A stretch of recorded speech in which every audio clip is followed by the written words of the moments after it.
Welcome to focus classes. मैं हूं करनान और आज हम लोग स्टार्ट करने जा रहे हैं linear equation in two variable, यानी कि 10th क्लास का चैप्टर नंबर 3। सेकंड चैप्टर हम लोग फिनिश कर चुके थे और सेकंड चैप्टर के जो इम्पोर्टेंट क्वेश्चंस थे वो सब मैं करा चुका हूं आप लोगों को अच्छे से।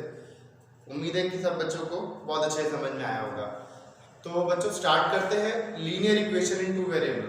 तो सबसे पहले तो आपको पता होना चाहिए लीनियर इक्वेशन होती क्या है। आप लोग 7th और 8th क्लास से सीखते हुए आ रहे हो लीनियर इक्वेशन क्या होती है। लीनियर इक्वेशन का मतलब हिंदी में हम कह सकते हैं रैखिक युग्म, ठीक है, यानी कि जो आपकी एक रेखा होती है, ठीक है, ऐसी इक्वेशन जो सिर्फ एक लाइन की होती है, ठीक है। तो लीनियर इक्वेशन का मतलब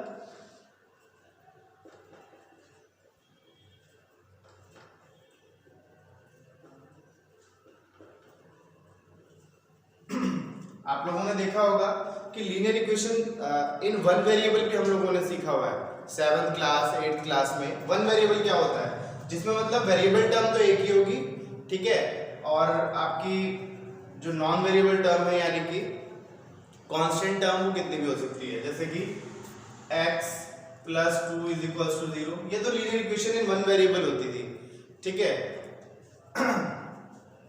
लेकिन अगर हम linear equation in two variable की बात करते हैं, ठीक है, जो हमारा चैप्टर है, तो वो कुछ इस तरह से होती है बच्चों। ax by + c = 0। मतलब ये दो तो आपके वेरिएबल टर्म हो गए, ठीक है। Linear equation in two variable, two variable का मतलब x और y दोनों वेरिएबल टर्म है और a और b दोनों ही इसके कोएफिशिएंट्स हैं और ये कांस्टेंट टर्म होती है c यहाँ पे, ठीक है। तो इसके लिए कुछ रूल्स हैं, कुछ नियम हैं जो आपको याद रखने होंगे। उसके लिए आप थोड़ा सा देखो जरा। अगर मेरे पास में सपोज कीजिए आप दो लीनियर इक्वेशन है, ठीक है, a1x b1y और c1 = 0। दूसरी है a2x + b2y + c2 = 0। ये दो लीनियर इक्वेशन है मेरे पास में, ठीक है, और इनके coefficients a1 a2 b1 b2 ये x के कोएफिशिएंट और y के कोएफिशिएंट है और c1 c2 दोनों ही इक्वेशंस की कांस्टेंट टर्म है, ठीक है। अगर हमारे पास दो लीनियर इक्वेशंस हैं, ठीक है, और a1/a2 इसका a1/a2 ≠ b1/b2 होता है, ठीक है, अगर ये कंडीशन दे रखी है हमें, तो इसका मतलब ये दोनों ही लाइनें, दो लाइनें होती है ना, इसकी भी एक लाइन होगी, इसकी भी एक रेखा होगी और इसकी भी एक रेखा होगी। ये दोनों लाइनें इंटरसेक्ट करती है आपस में। इसका ग्राफ अगर हम लोग बनाना चाहें तो ग्राफ कुछ इस तरह से बनेगा।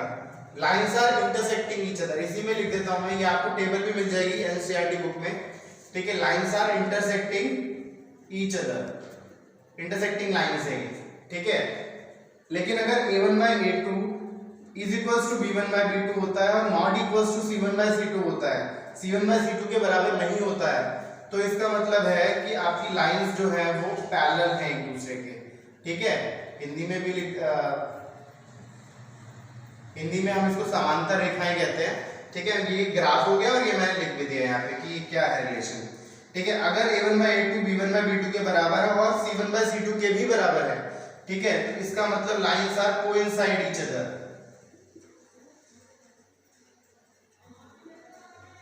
कोइंसाइड ईच अदर, ठीक है। लाइन जो है एक दूसरे के अंदर कंसिस्ट करती है, ठीक है, कोइंसाइड करती है। तो ये आपको पता होना चाहिए कि लाइन कोइंसाइड कब करेगी, जब लाइन एक दूसरे के ऊपर लाई करती है तो उसे कोइंसाइड लाइन कहते हैं, ठीक है। दोनों लाइन इसी के अंदर है तो वो कोइंसाइड लाइंस कहलाती है। अच्छा, अगर लाइंस इंटरसेक्टिंग होगी और a1/a2 b1/b2 के बराबर नहीं होगा तो उस केस में क्या होगा, यूनिक सॉल्यूशन। सॉल्यूशन क्या होगा, ओनली वन सॉल्यूशन, यानी कि unique solution, the line has unique solution, ठीक है। और अगर मान लो कि लाइन पैरेलल होगी तो नो सॉल्यूशन, कोई भी सॉल्यूशन नहीं होगा, ठीक है। सोचने वाली बात है, अगर लाइन आपस में काट ही नहीं रही तो सॉल्यूशन हो कैसे सकता है ना। आप x और y की वैल्यू निकाल ही नहीं पाओगे, ठीक है। इसके बारे में जो हम लोग क्वेश्चंस करेंगे तो आपको ये अच्छे से समझ में आएगा और अच्छे से अभी मैं आपको ये समझा देता हूँ कि ये होता क्या है और इसके बारे में थोड़ा जान लो, क्वेश्चंस करते टाइम और अच्छे समझ में आएगा। कोइंसाइड का क्या मतलब है? कोइंसाइड मतलब लाइन एक दूसरे के ऊपर लाई कर रही है, तो ऐसे में बहुत सारे सॉल्यूशन हो सकते हैं, ठीक है। मोर देन या मैनी सॉल्यूशन भी लिख सकते हैं यहाँ पे,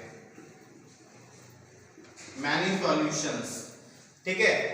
और अगर हम बात करते हैं कंसिस्टेंट, जो लीनियर इक्वेशन है, इक्वेशंस है दोनों, ठीक है, वो कंसिस्टेंट है, उनका पेयर कंसिस्टेंट है कि इनकंसिस्टेंट है, इसके बारे में कैसे जानेंगे हम? अगर लाइन इंटरसेक्टिंग करती है तो कंसिस्टेंट होगा, ठीक है, और अगर लाइन पैरेलल होती है तो इनकंसिस्टेंट होगा, और अगर लाइंस कोइंसाइड करती हैं तो भी कंसिस्टेंट होगा। तो ये आपको सारा का सारा याद करना है अच्छे से। वैसे आप प्रैक्टिस करोगे तो धीरे धीरे याद हो जाएगा। ये बुक के अंदर भी दे रखा है अलग पैटर्न में, मैंने थोड़ा अलग पैटर्न के अंदर आपको समझाने की कोशिश की है यहाँ पे। इसका आप लोग स्क्रीनशॉट ले लो एक बार। सो बच्चों, एक्सरसाइज 3.1 स्टार्ट करते हैं हम लोग। यहाँ पर लीनियर इक्वेशन 2 वेरिएबल चैप्टर में जो मैंने आपको टेबल बताई है वो तो आपको बहुत अच्छे से याद करनी है। जो पहली एक्सरसाइज है वो इक्वेशंस बनाने से रिलेटेड है।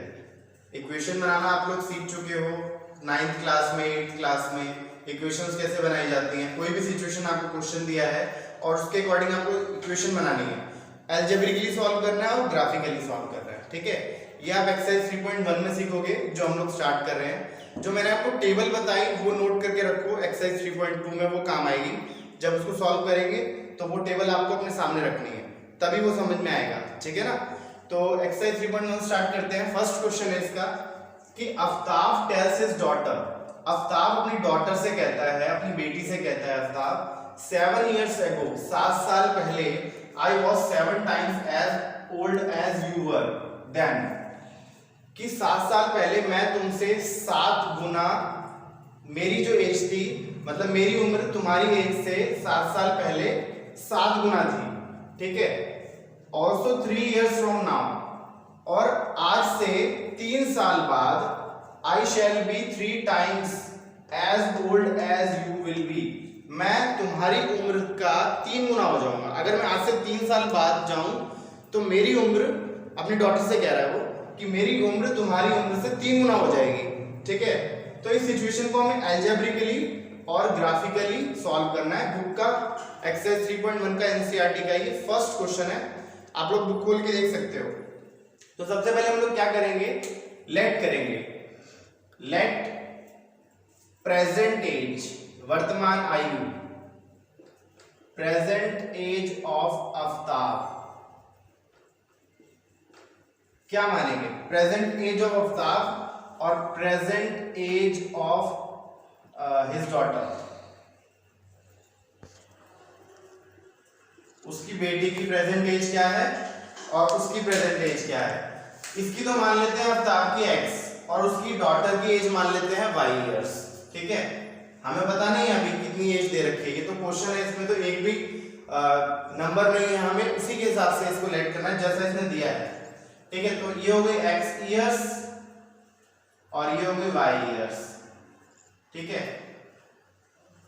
तो आपको यही देखना है कि अब अकॉर्डिंग टू क्वेश्चन, प्रश्न के अनुसार, क्वेश्चन के अकॉर्डिंग उसने पहली सिचुएशन क्या दी कि 7 साल पहले, यानी कि दोनों की एज में से हमें 7 साल, ये प्रेजेंट एज है ना, तो दोनों की एज में से हमें 7 साल घटाने पड़ेंगे, यानी कि x - 7 और इक्वल्स टू लगा के y - 7 कर देते हैं, ठीक है। I was 7 times as old as you were then, Aftab जो था अपनी बेटी से 7 गुना उम्र का था 7 साल पहले, ठीक है।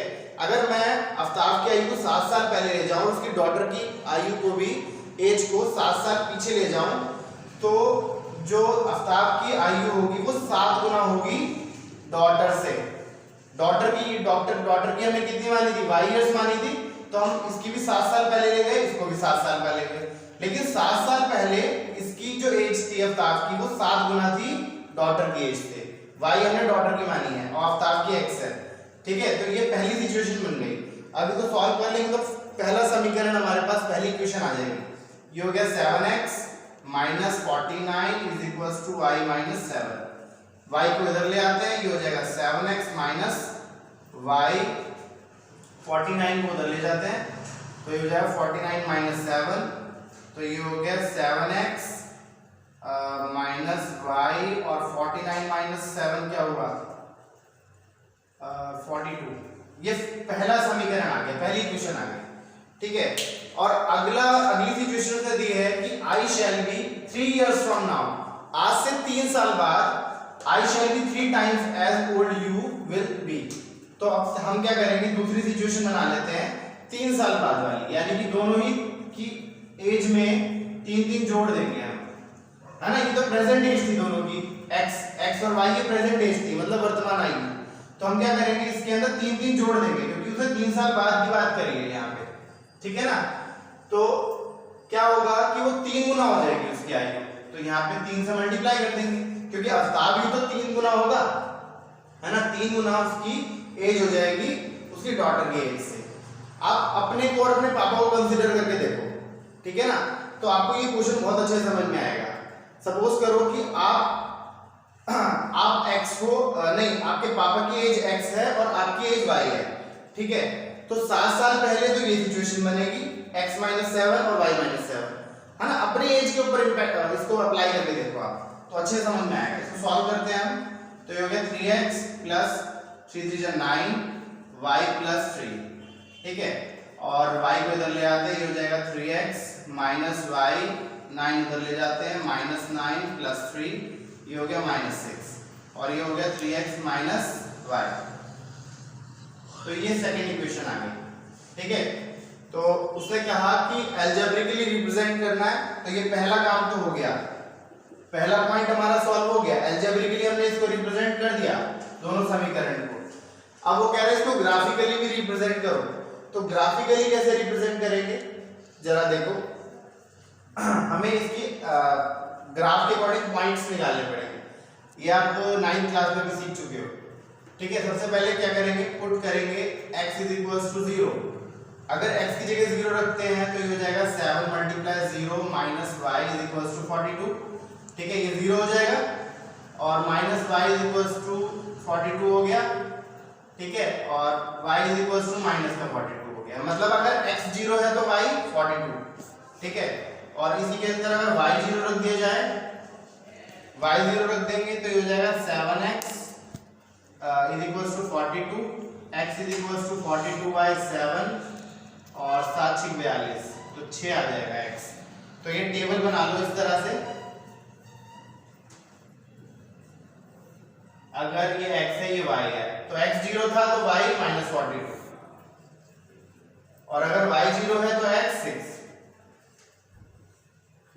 तो ये 2 पॉइंट्स आ गए हमारे पास में, इनको हम ग्राफिकली रिप्रेजेंट कर देंगे। अभी ऐसे इसके भी निकाल लेते हैं हम लोग पॉइंट्स, ठीक है।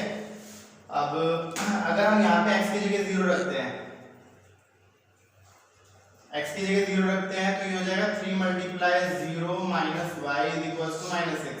ये तो पूरा 0 हो जाएगा, हट जाएगा, तो minus y is equals to minus 6, minus से माइनस कट गया, y इज इक्वल्स टू 6, ठीक है।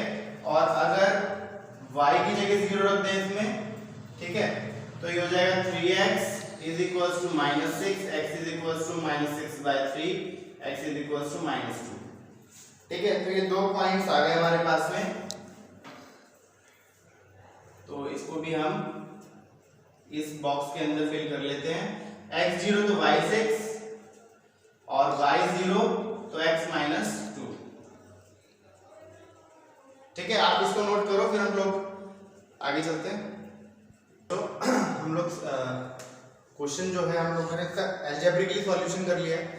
ग्राफ बनाने के लिए आप लोग ग्राफ बनाना जानते हो बहुत अच्छे से, 10th क्लास में आप लोग आए हो, 9th क्लास पास करके आए हो, ठीक है, तो अच्छे से जानते हो 10th क्लास के बारे में, मतलब ग्राफ कैसे बनाया जाता है।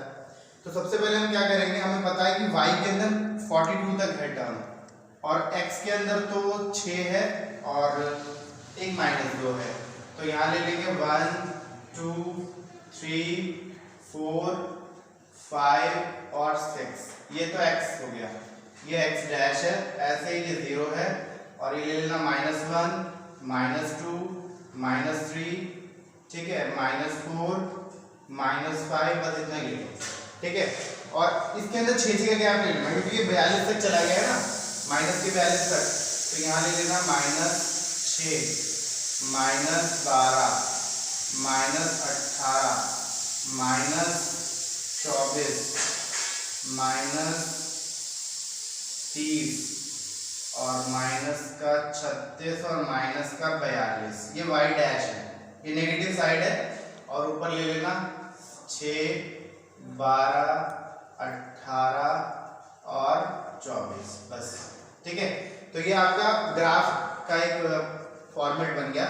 पहला पॉइंट है, जो पहली समीकरण थी हमारी, पहली इक्वेशन थी 0 पे -42, तो 0 पे -42 यहाँ पे बनेगा, लाई करेगा, ठीक है। उसके बाद है 6 पे 0, 6 पे 0 यानी कि x का 6 है, ठीक है। तो ये पॉइंट हो गया आपका। तो अब इस हिसाब से आप इसको ड्रॉ कर दो, यहां से खींचना है और वहां लेके जाना है, ठीक है। आप लोग स्केल का इस्तेमाल करके बिल्कुल स्ट्रेट खींच सकते हो। तो ये आपकी पहली लाइन आ गई। और दूसरी क्या है, दूसरी है 0 पे 6, 0 पे 6 यानी कि यहाँ पे बनेगा एक पॉइंट, और यहाँ पॉइंट्स भी ले सकते हैं हम लोग, 0 पे -42, ठीक है, और 6 पे 0, ठीक है, और 0 पे 6 एक पॉइंट हो गया आपका, और -2 पे 0, -2 पे 0 यानी कि ये वाला पॉइंट होगा। अब इसको मिला दो यहां से, ठीक है। तो हो सकता है कभी ना कभी इंटरसेक्ट करें, लेकिन उसने ग्राफिकली सॉल्व करने को कहा था, हम लोगों ने इसे ग्राफिकली सॉल्व कर दिया।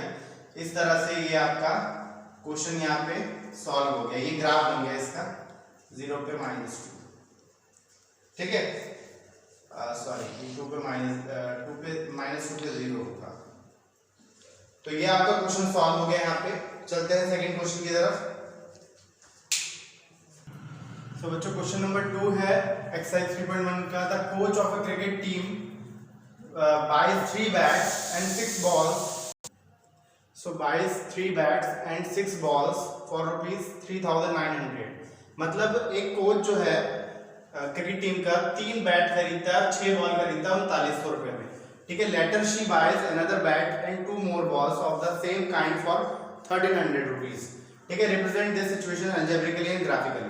तो कैसे करेंगे इस क्वेश्चन को हम, सबसे पहले लेट करेंगे cost of a bat, cost of a bat and cost of a ball.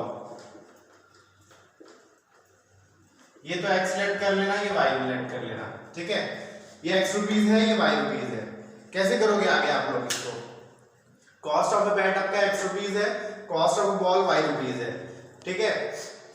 तो इसकी दो कंडीशन बनेगी। पहला तो 3 बैट और 6 बॉल उसने 3900 रुपए में खरीदी, यानी कि 3x plus 6y is equal to 3,900। अब इस इक्वेशन को आप 3 से डिवाइड कर लो, देखो ये भी 3 से कटता है, ये भी कटता है, ये भी कटता है। डिवाइड 8 बाय 3 से डिवाइड करोगे तो हो जाएगा x plus 2y is equal to 1300। ये फर्स्ट इक्वेशन आ गई आपकी। उसके बाद दूसरी कंडीशन बनती है later she buys another bat and 2 more balls, यानी कि x plus 2y is equal to कितने में, 1300 रुपए में। मतलब 2 बैट खरीदे ना उसने, यानी कि 2y, और एक बैट 2 बॉल खरीदी यानी कि 2y, और एक बैट खरीदा यानी कि x 1x, ठीक है। तो ये सेकंड इक्वेशन आ गई। तो ये तो आपका अलजेब्रिकली सॉल्व हो गया, ठीक है। अभी अगर हम बात करें ज्योमेट्रिकली यानी कि ग्राफिकली कैसे सॉल्व करोगे, तो आपको पॉइंट्स निकालने पड़ेंगे। सबसे पहले कैसे पॉइंट्स निकालोगे आप लोग, x y, ठीक है। x आपका 0 है, 0 मत रखो यहाँ पे आप, चलो 0 ही रख लेते हैं। अगर x 0 है तो y क्या आएगा, 2 नीचे चला जाएगा, x 0 हो जाएगा, 2 नीचे जाएगा तो ये 1300 को डिवाइड करेगा, 650 आएगा, ठीक है, 650। और अगर y 0 है तो x हो जाएगा 1300, ठीक है। अब इसके पॉइंट्स निकाल लेते हैं, x और y, x 0 तो y 650, ठीक है, और अगर y 0 तो x 1300। ये तो सेम पॉइंट्स आ गए। एक सेकेंड, 3 से डिवाइड किया, 3 1 जा 3 और 2y 1300। तो इक्वेशन भी बिल्कुल सेम ही आ रही है आपकी इक्वेशंस। 3y है, 2 more ball है, 2 more balls of the same kind। तो बच्चों ये कुछ मिसप्रिंट नहीं है, ठीक है। ये क्वेश्चन जो है, ये इक्वेशंस जो है बच्चों कोइंसाइड करेंगी। बन तो इक्वेशन अलग अलग हुई थी, लेकिन जब हमने इसे डिवाइड किया तो बिल्कुल सिमिलर इक्वेशन आ गई। देखो उसके पॉइंट भी सेम आएंगे। अगर x 0 रखा तो y 650 आ जाएगा, y 0 रखेंगे तो x 1300 आ जाएगा। कैसे? y की जगह 0 रखेंगे तो एक पूरा 0 हो जाएगा, तो x बराबर 1300 निकल आएगा। तो अब इसका ग्राफ बनाना है, तो ग्राफ कैसे बनाएंगे इसका? नीचे बना लेते हैं हम इसको। ये आपका 0 है, ठीक है, और 650 1300। एक काम करते हैं, 650 का गैप ले लेते हैं, ठीक है। और पॉजिटिव साइड ही रखो इसमें, खाली नेगेटिव मत रखो, क्योंकि नेगेटिव तो पॉइंट है ही नहीं हमारा, है ना, तो खाली पॉजिटिव से काम चल जाएगा। ये मैं छोटा सा बना रहा हूँ ग्राफ, आप लोग अपने हिसाब से बना लेना। ये x है आपका और ये y है, तो 0 पे 650 है पहले, तो आप 650 का ही गैप ले लो, 650 1300, ठीक है, और ये हो गया 650 और 1300, ठीक है। तो कैसे करोगे आप? 0 पे 650 यानी कि ये पॉइंट ये आएगा, ठीक है, और ये भी देखो 0 पे 650 यानी कि दोनों के पॉइंट सेम है, और 1300 पे 0 यानी कि ये वाला पॉइंट आएगा, ठीक है। अब इन दोनों को मिला देते हैं हम, तो ये दोनों लाइनें एक ही लाइन के ऊपर लाई करेंगी, तो इसको कोइंसाइड लाइन कहते हैं, क्योंकि दोनों के पॉइंट सेम है, ठीक है। तो यहाँ पॉइंट लिख लेते हैं, 0 पे 650 और ये हो जाएगा आपका 1300 पे 0, ठीक है। इसके ऊपर दोनों इक्वेशंस लिख दो या एक इक्वेशन लिख दो, बस ये आपका ग्राफ बन गया, ठीक। नेक्स्ट क्वेश्चन है बच्चों, question number 3। The cost of 2 kg of apples and 1 kg of grapes on a day was found to be 160 rupees. मतलब 2 किलो एप्पल यानी कि 2 किलो आपके जो है सेब और 1 किलो अंगूर, वो जो है एक दिन में 160 रुपए के पाए गए, और cost of 4 kg of Apple and 2 kg of grapes is ₹300। 4 kilo सेब और 2 किलो अंगूर जो है 300 रुपए के पाए गए, ठीक है। तो हम क्या करेंगे, इसे कैसे स्टार्ट करेंगे? लेट, इसको रिप्रेजेंट करना है, आगे मैंने एक लाइन उतारी नहीं है, आप बुक में देख सकते हैं, represent it algebraically and graphically, ठीक है। Let the cost of 1 kg Apple is rupees, कितना होगा? x रुपीज, ठीक है, and cost of 1 kg grapes is rupees y, ठीक है। ये y रुपीज के हैं, 1 kg एप्पल, और ये है मतलब एप्पल x रुपीज के हैं और 1 kg ग्रेप्स जो है y रुपीज के हैं, ठीक है। तो इसे कैसे करेंगे हम लोग? बहुत सिंपल तरीका है, देखो 2 किलो एप्पल और 1 किलो ग्रेप्स यानी कि 2x plus y is equals to 160, 160 रुपए के, इक्वेशन 1। दूसरी इक्वेशन कैसे आएगी, यहीं पे बना लेते हैं। After a month cost of 4 kg यानी कि 4x plus and 2 kg of grapes यानी कि 2y, मतलब हम इसको मल्टीप्लाई कर देते हैं x और y से, इज इक्वल्स टू 300, ठीक है। अब इसे डिवाइड कर सकते हैं थोड़ा सा, इसे 2 से डिवाइड करेंगे तो इक्वेशन थोड़ी छोटी हो जाएगी, तो ये हो जाएगी 2x plus y is equals to 150, ये इक्वेशन 2 आ गई, ठीक है। अब इन दोनों के ये तो आपका अलजेब्रिकली सॉल्व हो गया। अब आपको निकालना है इसका ग्राफिकली। ग्राफिकली कैसे सॉल्व करोगे? पहले पॉइंट्स निकालने पड़ेंगे। कैसे निकालोगे? अगर x 0 है तो आपका y कितना होगा? अगर x 0 है तो y कितना आएगा बच्चों? y आएगा, देखो x 0 पुट करके देखो, x में 0 पुट करोगे 2 multiply 0 plus y is equals to 160, ठीक है, और ये 0 हो जाएगा तो y बराबर 160 आ गया। और अगर आप y बराबर 0 रख दो तो x कितना आएगा? x आ जाएगा आपका 80, ठीक है। तो ये पॉइंट्स निकल आए हमारे पास में, इसे पुट कर लो इसके अंदर, क्या निकले पॉइंट्स, x0 था तो y, x0 तो y 160 और y0 तो x 80। तो ये तो आ गए पॉइंट्स। अब इसके पॉइंट्स निकाल लेते हैं। इसके मैं डायरेक्ट निकालूंगा बच्चों, आप लोगों को ये करना तो समझ में आ ही गया कैसे करते हैं, है ना। इसे बार बार सॉल्व करने की जरूरत नहीं है, आप लोग कॉपी में कर लेना अपने साथ सॉल्व। अगर x0 है तो y कितना होगा, x0 है तो y होगा 150, ठीक है। और अगर y0 रख लें हम तो x कितना हो जाएगा 75, ठीक है। तो ये पॉइंट्स आ गए हमारे पास में। अब इसका ग्राफ बनाना है हम लोगों को। कैसे बनाएंगे ग्राफ, बहुत सिंपल तरीका है इसको बनाने का। नेगेटिव साइड नहीं लेंगे हम लोग, क्योंकि नेगेटिव साइड इसमें है ही नहीं, तो हम लोग इसमें 20-20 के गैप ले लेते हैं। 20-20 के गैप ले लो इसके अंदर, थोड़ा सा इसे यहां बना लेते हैं। 20-20 का गैप ले लेते हैं इसके अंदर, 20 का भी बल्कि कम रहेगा, 40-40 का गैप ले लो इसके अंदर आप। हाँ, तो ये हो जाएगा 40, 80 और 120 और 160, ठीक है। ऐसे यहाँ पे भी 40, 80, 120 और 160, ठीक है। ये x है, ये y एक्सिस है। अब क्या करोगे आप, पहले ये वाले पॉइंट्स देखो, 0 पे 160 है, 0 पे 160 का मतलब ये वाला पॉइंट, ठीक है। उसके बाद है 80 पे 0, 80 पे 0 मतलब ये वाला पॉइंट। अब आप इसको स्ट्रेट खींच दो, ठीक है। पहली लाइन खींच गई आपकी, उसके बाद 0 पे 150, 0 पे 150, 150 आपका कहीं यहाँ बैठेगा, ये 160, 120, 40 से गैप है ना, ये तो आपका 140 यहाँ बैठेगा कहीं। और ये 0 पे 75 पे 0, 75 भी आपका कहीं ना कहीं यहीं बैठेगा, बिल्कुल पास में। तो ये लाइनें बिल्कुल पैरेलल जाएंगी, बिल्कुल पैरेलल, ठीक है। ये लाइनें बिल्कुल ऐसे जाएंगी, बिल्कुल समांतर। तो ये आपका क्वेश्चन सॉल्व हो गया। बस आपने कुछ नहीं करना, इसके पॉइंट्स लिखने हैं, पॉइंट्स यहाँ पे लिख लेना, मेंशन कर लेना, और इन लाइंस के ऊपर इनकी इक्वेशंस लिख देना, तो ये आपका क्वेश्चन सॉल्व हो जाएगा। तो बच्चों आज के लिए इतना ही, हम लोग नेक्स्ट क्लास में अच्छे से करेंगे आगे, ठीक है। नेक्स्ट क्लास में हम लोग का एक्सरसाइज 3.2 चलेगा, और चैनल को सब्सक्राइब करते रहो, शेयर करते रहो, ठीक है। जितना ज़्यादा शेयर करोगे बच्चों चैनल को, उतना ज़्यादा बच्चों तक पहुंचेगी वीडियो। और साथ ही साथ आपको क्या करना है, एक सब्सक्राइब करने के साथ साथ उसके बेल आइकन होता है, उसको जरूर क्लिक करें। उसको क्लिक करने से आपको लेटेस्ट नोटिफिकेशन जरूर मिलता है स्क्रीन पे आपके मोबाइल के, ठीक है ना बच्चों।